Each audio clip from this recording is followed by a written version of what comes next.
In a tale that proves even death row can have its perks, like surprisingly nimble mice and a gentle giant with healing hands, we follow Paul Edgecomb, a retired corrections officer who, in his twilight years, is still sharp enough to ditch his nursing home for a hike. He's also prone to weeping at classic movies, because apparently, memories hit harder than a prison guard's baton. Paul's story takes us back to 1935, the heart of the Great Depression, where he was the head guard on death row, affectionately known as the Last Mile, or more colorfully, the Green Mile, thanks to its charmingly bile-colored floor tiles. Their resident execution device? Old Sparky, a name that just screams fun family outing. Amidst a raging bladder infection, because what's a good story without some bodily fluids, Paul refuses a day off. Why? Because a new inmate, the colossal barefoot John Coffey, like the drink, but spelled differently, is arriving. Coffey, despite looking like he could level the prison with a sneeze, is a terrified, mentally challenged giant who just wants to make friends and avoid the dark. Then there's Percy, the short, obnoxious rookie guard with a governor for a relative and a penchant for psychopaths. He's basically a human-shaped reason for the other guards to fantasize about early retirement. Percy's shining moment? Breaking an inmate's fingers for daring to chuckle. What a charmer. Paul, burdened by his bladder infection and the sheer audacity of God allowing someone like Coffey to commit such a crime, or so he thinks, can't sleep. Meanwhile, a fearless mouse named Mr. Jingles waltzes onto the scene, charming everyone but Percy, who naturally tries to stomp it into oblivion. This mouse, however, is a seasoned escape artist, proving that even small creatures have bigger brains than some guards. The team then prepares for the execution of Bitterbuck, an inmate whose final wish involves a camping trip with his 18-year-old wife. The guards, in a display of dark humor that only prison life can foster, rehearse the execution with an old janitor who keeps the mood light with dirty jokes. Paul, ever the professional, reminds them that no smiles allowed during the main event. Percy, on the other hand, is practically drooling with anticipation. Bitterbuck's execution is a horrific spectacle, prolonged by Percy's oversight with the wet sponge.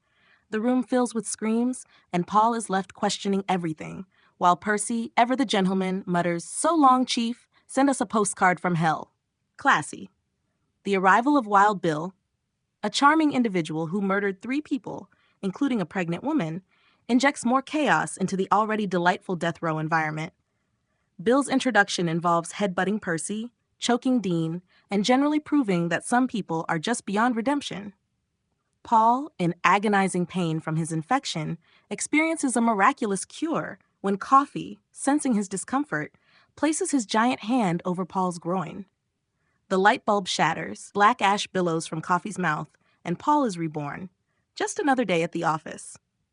Mr. Jingles, in a moment of pure tragedy, or comedy depending on your level of cynicism, is stomped by Percy.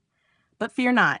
Coffey, channeling his inner divine healer, breathes life back into the mouse, causing more black ash and stunned silence from the guards.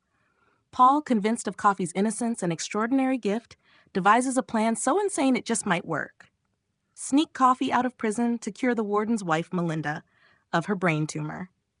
After sedating Wild Bill and strapping Percy into a straitjacket as payback for Dell, who, by the way, met his end thanks to Percy's dry sponge trick, leaving a trail of screams and a burning stench, they embark on their healing mission. Coffey, with an almost otherworldly sense of direction, finds Melinda. He absorbs her sickness, choking on the black ash, and Melinda awakens, miraculously cured and having no memory of the bizarre healing ritual. Upon their return, Coffey, in a moment of poetic justice, grabs Percy by the throat and exhales the black ash into him. Percy, now a zombie-like automaton, proceeds to empty his revolver into Wild Bill, proving that some forms of karma are incredibly efficient. Paul, reaching out to Coffey, is pulled into a devastating vision of the little girl's murder, revealing Wild Bill as the true killer. The pain is unbearable, and Paul now understands Coffey's constant suffering. With the truth revealed, Paul faces an agonizing choice. Let an innocent holy man die in the electric chair, or face eternal damnation. Coffey, however, is tired of the world's pain and chooses death as a relief. His final wish? Cornbread and a movie. He watches Top Hat and whispers that the dancers look like angels. The execution is swift and silent, a stark contrast to Dell's agonizing end. Paul, forever haunted by the injustice, places the St. Christopher pendant, a gift from Melinda, around Coffey's neck. Paul, now 108 years old, tells his story to Elaine, revealing that Mr. Jingles, the miraculous mouse, is still alive and kicking, a testament to Coffey's lingering gift. Paul believes his unnaturally long life is a punishment for participating in the execution of a true miracle, leaving him to bury everyone he's ever loved. A fittingly dark punchline to a life lived on the Green Mile.